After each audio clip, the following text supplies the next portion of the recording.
মানুষ শুধু ব্যথায় না, কথাতেও মরে।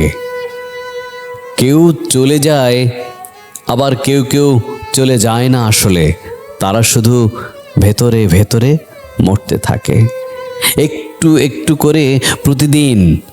আরও একটা কথায় মানুষ ভাবে মৃত্যু মানে শুধু শরীর থামা, কিন্তু না, মৃত্যু শুরু হয় যেদিন কেউ বলে তুমি কিছুই পারবে না, তোমাকে দিয়ে কিচ্ছু হবে না, তুমি থাকলেই কি আর না থাকলেই বা কি।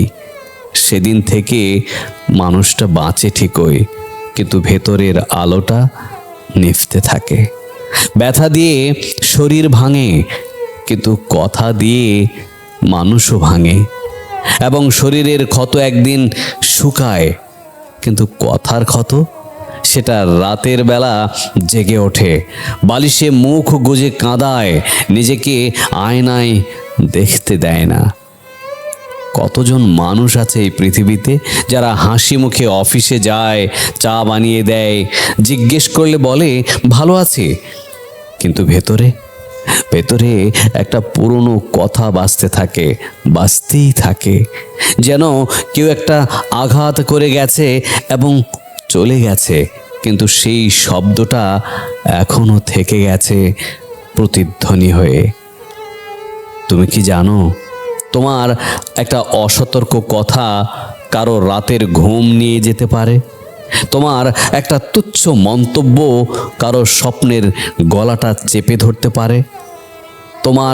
তুমি কেউ না সত্যি কাউকে কেউ না বানিয়ে দিতে পারে?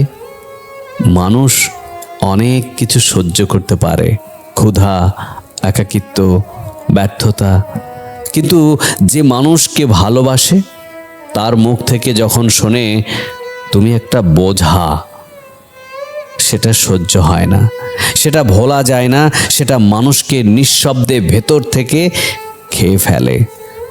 তাই আজ থেকে একটু সাবধান হও, কথা বলার আগে একটু থামো, কারণ তুমি জানো না তোমার পরের কথাটা কারো শেষ রাতের সঙ্গী হয়ে যাবে কিনা।